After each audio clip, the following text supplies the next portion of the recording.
வணக்கம், அன்பு பில்டர்ஸ் வந்து நான் உங்க இன்ஜினியர் கார்த்திக் பேசுறேன். இன்னைக்கு நம்ம அன்பு பில்டர்ஸ் ஃபேமிலி வந்து மிஸ்டர் தமிழின் சார் அவங்களோட புகுமலை புகழாக்கு நம்ம இன்வைட் பண்ணியிருக்காங்க. அவங்களோட வாழ்க்கையில ரொம்ப முக்கியமான இந்த ஸ்டேஜ்ல எங்களை இன்வைட் பண்ணது எங்களுக்கு ரொம்ப சந்தோஷம். இது அவங்களோட செலிப்ரேஷன் மட்டும் இல்ல, எங்களோட செலிப்ரேஷன் தான். வாடகை வீட்டில் நம்ம மாசம் கட்டுறதுக்கு ஒரு இன்ஸ்டால்மெண்ட் போட்டுட்டு சொந்த வீடு வாங்கிக்கிட்டனாலும் நம்ம ஒரு சேவிங் தான். நம்பிக்கை தான் பெருசு. இடையில ஐயோ சேரும்போதே பயந்துக்கிட்டு சேர்ந்தோன்னா அதில் தண்ணியில் விழுந்த மாதிரி தான். இதுலேயும் முன்னேற முடியாது. தைரியம் வேணும், நம்பிக்கை வேணும், விடாமுயற்சி வேணும். ஒரு மனுஷனோட வாழ்க்கையில சொந்த வீடுகள் ரொம்ப முக்கியம். ஏன்னா வாடகைக்கு கொடுக்குற பணத்தை நம்ம வீடு கட்டிட்டு அதுக்கு பேங்குக்கு இஎம்ஐ கட்டிடலாம்.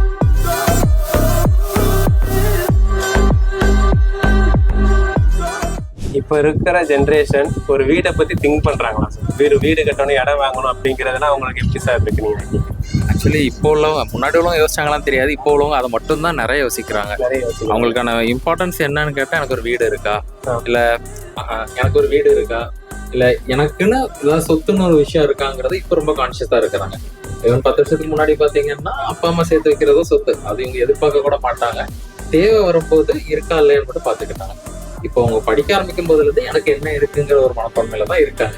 சரி, இப்ப இருக்கிறவங்க கான்சியஸா இருக்காங்க. இப்ப என்ன இருக்குங்கிறது அவங்க உருவாக்கிக்கிறதுல இருக்கிறாங்களா, இல்லாட்டி ஆல்ரெடி எனக்கு இருக்கு அப்படிங்கறதுல இருக்காங்க? அது என்னவா வேணாலும் இருக்கலாம். அவங்க கிட்ட இப்ப இருக்கா அந்த ஆசை தான். இப்போ அப்பா அம்மா இருந்துச்சுன்னா அவங்களுக்கு தேடணுங்கிற வேட்டியே கம்மியா இருக்கு. பட் இல்ல அப்படின்னா நோக்கி ஓடிக்கிட்டே இருக்கிறாங்க. ஈவன் 1 சென்ட் இடமாவது வாங்கி போடணும், அதுக்கு ஒரு வேல்யூ இருக்கணும். அதுல ஒரு வீடு கட்டுறதை விட இப்ப லேண்ட் வேல்யூவை பொறுத்து தான் வீடே பாக்குறேன். வீடு ஜஸ்ட் எதை வச்சுனாலும் கட்டலாம், லோ காஸ்ட்ல கட்டலாம், ஹை காஸ்ட்ல கட்டலாம். எனக்கு இப்போ ஒரு நிலத்துல ஒரு குட்டி வீடு. இப்போ கொரோனா வந்த பிறகு ரொம்ப கான்சியஸா இருக்காங்க. சொந்த வீடுக்கு ரெண்ட் கட்ட முடியாம சொந்த வீடா இருந்தா இந்நேரம் எனக்கு 8,000 மிச்சமாகுங்கிற ஒரு தாட் இருக்கு. ஆக்சுவலி இப்போ நாங்கள் இருக்கிறது ரெண்ட் ஹவுஸ் தான். ஸோ அதே மைண்ட் தாட். இப்போ இந்த இது இல்லைன்னா எனக்கு இந்த 5,000 ரூபாய் லாபம். அது சொந்த வீடா இருந்தா யாரும் கேட்க போறது இல்லை. வீடு ஷிஃப்ட் பண்ணுங்கன்னு சொல்லுவாங்க திடீர்னு வந்து 3 மாசத்துல ஆகி அப்புறம் ஓடும். அந்த ஒரு விஷயத்த யோசிக்கும் போது சொந்த வீடுங்கிறது ரொம்பவே ப்ரெஷியஸான ஒன்று. சார், ஒருத்தவங்களுக்கு வீடு கட்டுறது, ஒரு வீடுங்கிறது ஒரு வாழ்க்கைக்கு எவ்வளவு முக்கியமா இருக்கு சார்? வீடு தான் ஒரு மனிதனுடைய சொத்து. அதுதான். Okay sir. ஃபர்ஸ்ட் என்ன எவ்வளவுதான் சொத்து இருந்தாலும் வீடு தான் நம்ம தங்கக்கூடிய இடம், அது படுக்கக்கூடிய இடம், நிம்மதியா படுத்து எண்ணிக்கக்கூடிய இடம். சின்ன வீடா இருந்தாலும் சரி, பெரிய வீடா இருந்தாலும் சரி, எப்பயும் ஒரு அறையில தான் படுக்கணும். வீடு தான் மனிதனுடைய வாழ்க்கையுடைய சொத்து. வீடு தான் சொத்து. அதுக்கு எவ்வளவு சொத்துக்கள் இருந்தாலும் பரவாயில்ல, அதை பத்தி கவலை கிடையாது. சொத்துங்கிறது அவங்களுடைய வீடை வச்சுதான் அவனுடைய எல்லாத்தையும் அவனுடைய மதிப்பெண்ணிச்சு தான் அவன் நிர்ணயம் பண்றாங்க.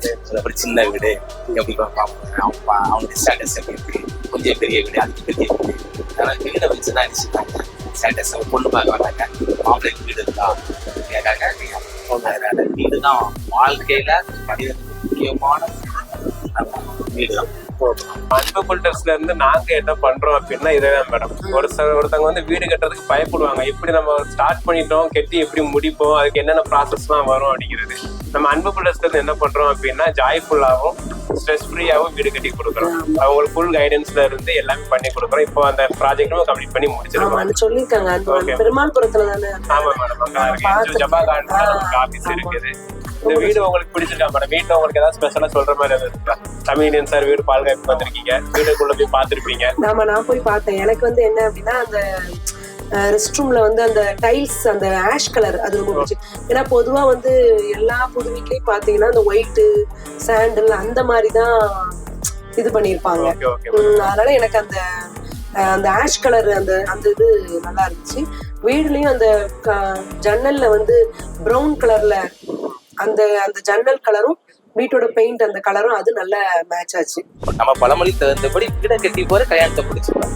வீடை ஃபர்ஸ்ட் கட்டணும், அப்புறம் தான் நீ கல்யாணம் பண்ணிக்கணும். நானும் இதே ஏரியாவில் தான் டியூஷன் கட்டி முடிச்ச அப்புறம் தெரிஞ்சு வீடு கட்டினாதான் ஒரு சாட்டிஸ்ஃபேக்ஷன் வருது. இருந்தாலும் அந்த ஸ்ட்ரகிள் அப்படின்றது இருக்குதான் செய்யுது.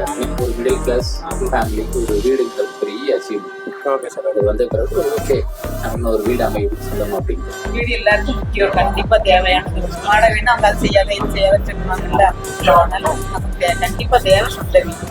அவங்களோட சந்தோஷத்தை நாங்க எங்களோட சந்தோஷமா பாக்குறோம், அவங்களோட வெற்றியை நாங்க எங்களோட வெற்றியா பாக்குறோம், அவங்களோட செலிப்ரேஷனை நாங்க எங்களோட செலிப்ரேஷனை பாக்குறோம்.